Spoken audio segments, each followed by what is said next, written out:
এই আয়াতের তাফসিরে লিখছে, কেউ কিয়ামত পর্যন্ত ইসলামের বাইরে গিয়ে সফল হতে পারবে না।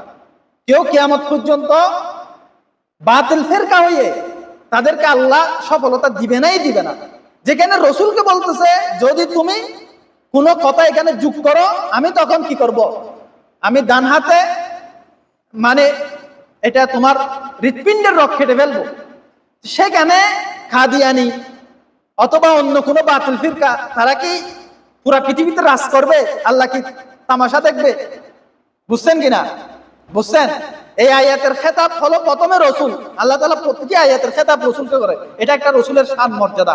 রসুলকে খেতাব করে যে কোরআন নাযিল হচ্ছে, এটা রসুলের মর্যাদা বৃদ্ধি পাচ্ছে।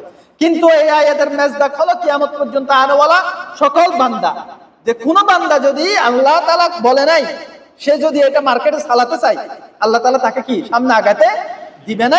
আল্লাহ তাআলা ওখানে ধরবেই ধরবে। এই জন্য পৃথিবীর শুরু থেকে পর্যন্ত কোনো বাতিল কখনো পর্যন্ত মাথাছাড়া দিয়ে উঠে পৃথিবী ব্যাপী রাজ করতে পারে না। ওখানে আল্লাহ তাআলা তাদেরকে কোনো না কোনো পর্যায়ে ধরবে, আল্লাহ ছাড় দিবে না।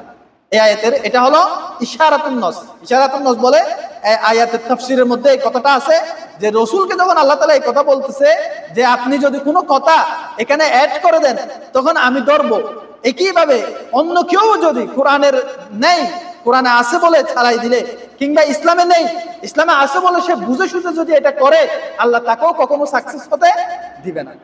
এজন্য সাকসেসনেস এটা হক্কানিয়তের একটা বড় প্রমাণ।